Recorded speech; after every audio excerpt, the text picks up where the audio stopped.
Nasrallah के जो लड़ाके हैं उसके पास कोई ऑप्शन भी नहीं बचा। आप समझिए, बिना किसी सैन्य कार्रवाई के इजराइल ने बता दिया है, मोसाद ने बता दिया है कि आतंक का अगर साथ दोगे, हमास का अगर साथ दोगे तो अंजाम क्या होगा ये देख लो। क्योंकि जो सोचता है हिजबुल्लाह या हमास उससे ज्यादा आगे है इजराइल का मोसाद, और उसने फिर से बता दिया है कि हमसे आगे नहीं जा पाओगे। इसलिए थोड़ा सोच समझ के चलना चाहिए। और बड़ी तबाही की तस्वीर लेबनान से अब सामने आ गई, रिपोर्ट आपको दिखाते हैं।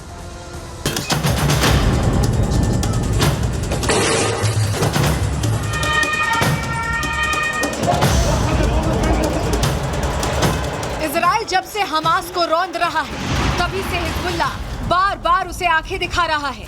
कभी रॉकेट अटैक किया तो कभी मिसाइल के जरिए इजराइल को डराने की कोशिश की गई। हमास, हिजबुल्लाह और हूती जैसे आतंकी संगठन इजराइल से अपने हथियारों के दम पर टकराने की कोशिश कर रहे हैं।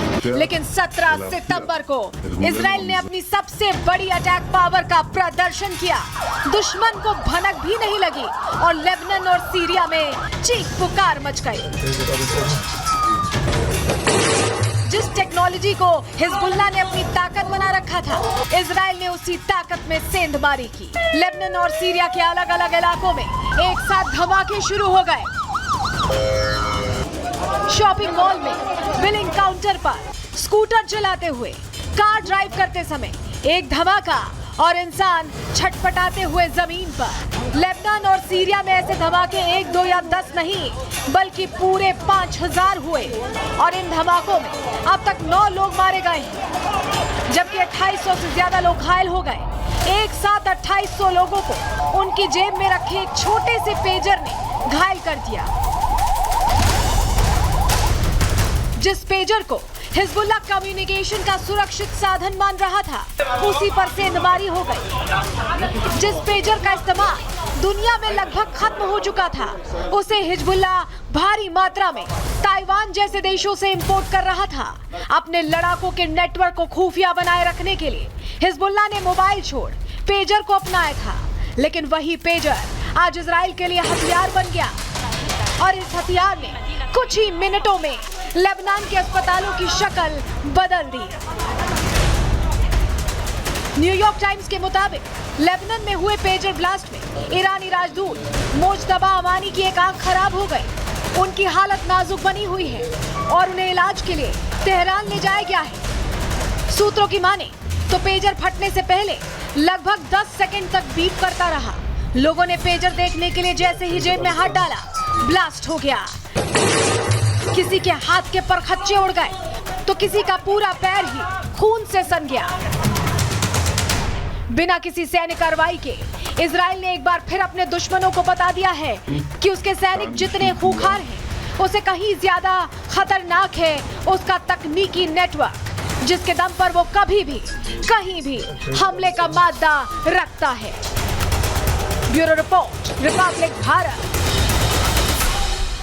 तो इजराइल हिजबुल्लाह की सोच से आगे, और यही वजह है कि टेक्निकली ऐसा क्रैक किया है वहां के नेटवर्क को, ऐसे ब्लास्ट करवाए कि हिजबुल्लाह सोच भी नहीं सकता है। कम्युनिकेशन के लिए दरअसल पेजर का इस्तेमाल किया जाता था। क्या ये इस्तेमाल आत्मघाती बन गया हिजबुल्लाह के लिए? ये बताते हैं, आपको जानकारी देते हैं। आतंकी संगठन हिजबुल्लाह इजराइल का दुश्मन बना हुआ है और पहले से भी दुश्मन था, और हमास के साथ जब से युद्ध चल रहा है तब से और बड़ी भूमिका में आने की कोशिश की हिजबुल्लाह ने। हिजबुल्लाह अपनी सैन्य रणनीति को सीक्रेट रखता है और हिजबुल्लाह को लगता है, नसरुल्लाह जो इनका चीफ है, उसे लगता है कि मोबाइल का इस्तेमाल किया गया तो सारी जानकारियां पहुंच जाएंगी और ऐसे में इस्तेमाल पर बैन लगाया हुआ है, मोबाइल का यूज नहीं कर सकते।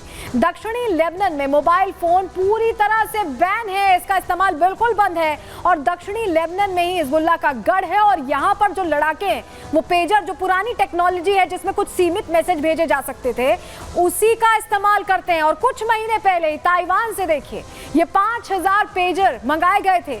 सूत्रों की माने तो इन्हीं नए पेजर्स में ये धमाका हुआ है, ये अटैक हुआ है। लेकिन सवाल अपने आप में है कि कैसे कैसे ये अटैक प्लान किया गया, कैसे मोसाद ने ये किया है। चलिए एक बार आपको जरा तस्वीर दिखा दें, क्योंकि हम बता रहे हैं इतना बड़ा अटैक है कि हिजबुल्लाह के कई लड़ाके ढेर हो गए। जी हाँ, 9 लोगों की जो मौत हुई है उनमें से 7 तो हिजबुल्लाह के लड़ाके। आपको जरा तस्वीर दिखा देते हैं, ये खुद हिजबुल्लाह ने जारी की है तस्वीर। और देखिए जो लड़ाके ढेर हुए हैं, मोहम्मद जकरिया अब्बास, हुसैन अहमद मंताश, हसन मोहम्मद यासीन, नजीब अब्दुल, ये तमाम नाम पढ़ लीजिए आप। ये हिजबुल्लाह के लड़ाके हैं जो ढेर हुए हैं। यानी लड़ाकों से कम्युनिकेट करने के लिए जिस साधन का इस्तेमाल किया वही उनके लिए जानलेवा साबित हुआ। मोसाद ने ऐसा प्लान किया कि हिजबुल्लाह उसे क्रैक नहीं कर पाए और पेजर बम बीप करते हुए ब्लास्ट कर गया। आखिर यह अटैक कैसे हुआ है, पेजर में बारूद कैसे भरा गया, ये टेक्नोलॉजी क्या है, क्या ये एक साइबर अटैक है या बारूद प्लांट किया गया है, ये जो सवाल है इसका जवाब अब हम आपको देने जा रहे हैं। क्योंकि ये सभी के मन में, आप जब ये खबर देख रहे होंगे तो आपके मन में सवाल आ रहा होगा कि क्या ये साइबर अटैक है या इसमें बारूद, ये जो पेजर हैं छोटे छोटे, इसमें बारूद प्लांट किया गया। चलिए जानकारी आपके सामने जल्दी से रख रहे हैं। देखिए पेजर को हैक किए जाने की संभावना जाहिर की जा रही है कि हो सकता है हैक कर लिया गया। हैकिंग के जरिए बैटरी को बहुत ज्यादा गर्म किया जा सकता है। इस लेवल तक आपने सुना होगा, जनरली फोन बहुत हीटअप हो जाते हैं तो ब्लास्ट हो जाता है। पेजर में भी शायद ऐसा ही हुआ है, बैटरी ओवर हीटिंग की वजह से पेजर ब्लास्ट हो गया है। और यही वजह कि लड़ाके समझ नहीं पाए, उनको लगा कोई मैसेज आया, बीप्स बज रही थी लगातार। पेजर सप्लाई के दौरान सेंधमारी की संभावना, यानी जब सप्लाई की गई, जब इसे मैन्युफैक्चर किया जा रहा था उस समय या सप्लाई के दौरान इसमें कुछ तब्दीली की गई, इसमें कुछ छेड़छाड़ की गई है। पेजर डिलीवरी से पहले क्या इसमें विस्फोटक प्लान किए गए, क्या बारूद रख दिया गया जो बैटरी के करीब रखा गया और ओवर हीटिंग के बाद वो ब्लास्ट हुआ जिससे खूनम खून हो गई हैं यहाँ लेबनान की सड़कें, ये सवाल बना हुआ है। लेकिन 5000 पेजर में ये हो पाना थोड़ा मुश्किल लगता है। हो सकता है ये किया गया हो मोसाद की तरफ से, लेकिन थोड़ा मुश्किल लगता है। ऐसे में पेजर के सॉफ्टवेयर से छेड़छाड़ की ज्यादा संभावना जाहिर की जा रही कि हो सकता है छेड़छाड़ की गई हो। हमने ये समझने की कोशिश की कि आखिर ये सॉफ्टवेयर के जरिए, छेड़छाड़ के जरिए हुआ या बारूद प्लान किया गया है। पवन दुग्गल जो एक्सपर्ट है उनसे हमने समझने की कोशिश की, सुनिए जरा वो क्या कह रहे हैं इस पर।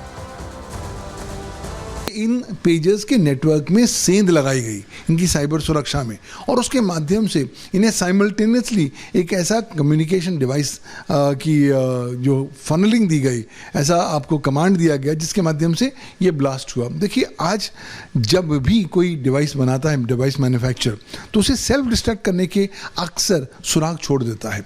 तो अगर आप साइबर सुरक्षा में सेंध लगाकर उस सेल्फ डिस्ट्रक्शन वाले मैकेनिज्म को टारगेट करते हैं तो संभावित तौर पर आप साइमल्टेनियसली इतने हजारों पेजेस को एक साथ टारगेट करने की क्षमता रख पाते हैं। तो ये भी हो सकता है कि जो कम्युनिकेशन डिवाइसेस हम यूज करते हैं वो हमारे लिए भारी पड़ जाएं, क्योंकि ये हथियार के तौर पर खास तौर से लड़ाकों के लिए भारी पड़ गए। कई ऐसे कम्युनिकेशन डिवाइसेस हैं जिन्हें हैक किया जा सकता है। कौन कौन से हैं, जानकारी आपके सामने रख रहे हैं। सबसे पहले पेजर को लेकर कैसे घटना हुई है ये तो आप देख रहे हैं। 5000 के करीब पेजर्स में अचानक धमाका हुआ और जो जितने भी हिजबुल्लाह के लड़ाके थे उनकी मौत की या उनके चोटिल होने की खबर मिली। इसके अलावा ट्रांसमीटर जिसका इस्तेमाल इस तरह के आतंकी नेटवर्क चलाने वाले ऑर्गेनाइजेशंस करते हैं वो भी हैक हो सकता है, उसकी भी हैकिंग संभव है। रेडियो के जरिए ये बातचीत करते हैं, उसकी भी हैकिंग संभव है और मोबाइल की हैकिंग भी संभव है। तो ऐसे में अब कोई भी कम्युनिकेशन नेटवर्क, अगर आतंकी समझते हैं कि बहुत समझदार हैं, वो कम्युनिकेशन नेटवर्क का इस्तेमाल करेंगे, उसे क्रैक नहीं किया जा सकता, उसे हैक नहीं किया जा सकता, तो वो अब ये देख लें कि काफी कुछ किया जा सकता है और ऐसा होता हुआ दिखाई भी दे रहा है। लेकिन